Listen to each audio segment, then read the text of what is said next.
welcome to this remote Latin America video. Today I'm going to talk about La Pinta in the Galapagos Islands and very briefly about Ecuador.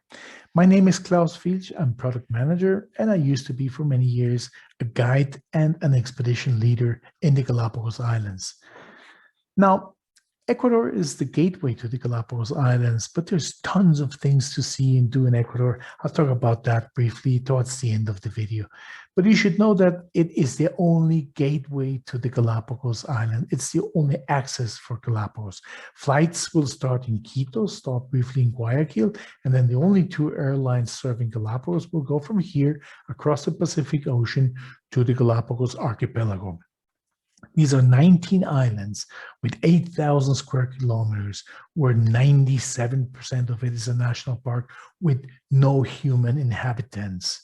3% home to about 30,000 Galapagos, who you hardly ever see when you go into the Galapagos, except perhaps at the airport or at the research station. Galapagos is a vast volcanic area where you will not see other people other than the people you travel with on the vessel. This is a place with absolutely amazing wildlife, a place that inspired Charles Darwin for his ideas in 1859. Our itineraries are based on the wildlife. They're designed from the guiding point of view. There's tons of animals you get to see in Galapagos, but which ones are the most relevant? Which ones are the most interesting from the guiding point of view, where a guide can talk and talk and talk about that animal and somebody's still willing to listen without being a biologist?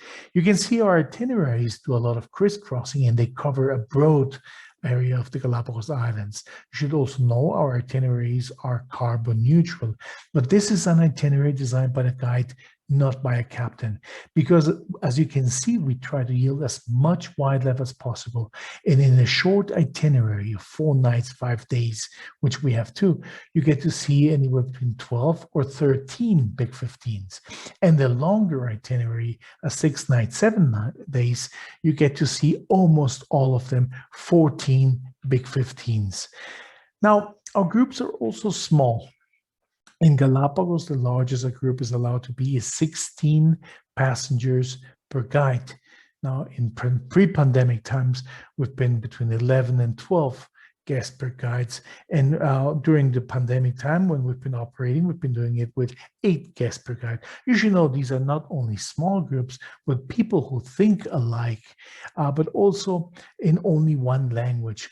We never have the guide speak more than one language with that group, never has to repeat everything or translate because other languages are involved. That's the reason we have so many guides on board of our vessels. We're also family friendly.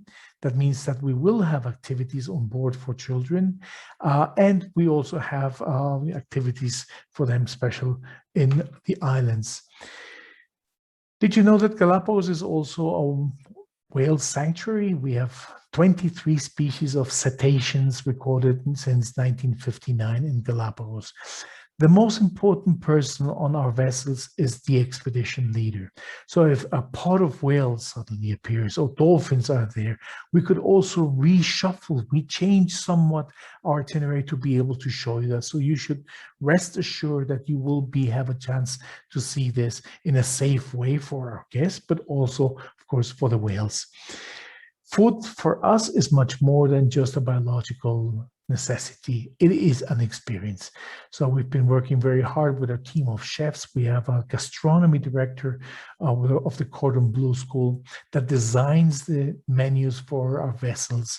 And it is stunning Ecuadorian and regional food, but also international cuisine. These are the rooms of La Pinta. There's only 2 categories. And the beds can be pushed together or separated at request.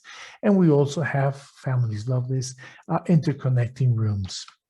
This is the rest of the vessel in the interiors. It's a very comfortable vessel. All the public areas are also hotspots of Wi-Fi. And we have lectures here. We have more languages. We will have simultaneously various lectures at the same time. But the nicest part, of course, is going on shore with our naturalists and being in close proximity of the amazing Galapagos wildlife.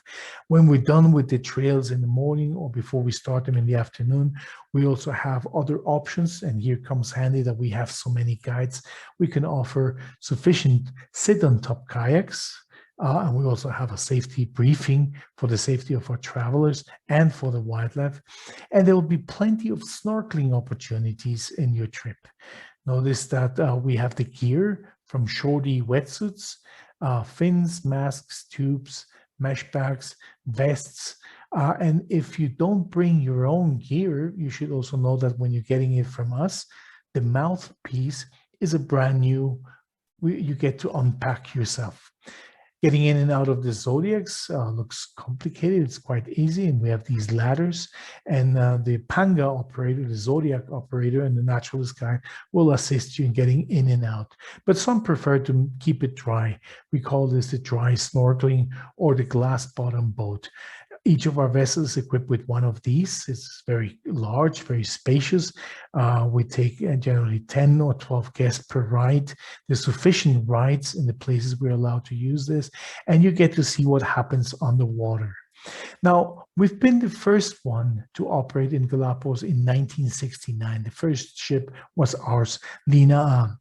In 2020, when there was a world lockdown, once Galapagos opened up, we were also the first ones to resume operations. These are pictures from our travelers in the pandemic times, and we've been flawlessly operating since August 2020 again. Now, going to the Galapagos Islands, as I mentioned, Ecuador is the only gateway to get in and back. So before or after your trip, perhaps you want to spend some time in a country that's not just one of the smallest of South America, but it is one of the 17 mega diverse countries on Earth, one of the 13 countries crossed by the equator, one of the 7 Andean countries, one of the 5 Amazonian countries of South America, one of the 3 Chocoan, the rainiest rainforest on Earth on the Pacific side, and the one and only country with the Galapagos Islands. Now, in Galapagos, we have these 3 vessels, and we also have a hotel on the island of Santa Cruz called Finch Bay, perfect for extension on the vessels. And in mainland Ecuador, we own and operate also Mashpi Lodge in the rainforest and Casa Gangotena right here in the square of San Francisco, the most iconic, most important square of the city of Quito. Right there is our hotel. It's a beautiful property. It only has 31 rooms. Each room is absolutely delightful. And we have activities here for all of our guests free of charge at the end of each day, which could include cooking lessons where a chef, for instance, or making your own chocolate, the Quito style. Mashpi Lodge, it's a 3.5-hour drive from the city of Quito. You don't need a flight to get to this rainforest. And it's there in that border between rainforest and cloud forest. And it's an absolutely stunning place where we have invested a lot in technology for a novel way to show you in a safe and sound way the rainforest. This is not adrenaline rush zip lining. This is quietly gliding with our dragonfly or a sky bike to see the amazing wildlife of Mashpi. I hope you have enjoyed this, and I hope to see you sometime soon in Ecuador.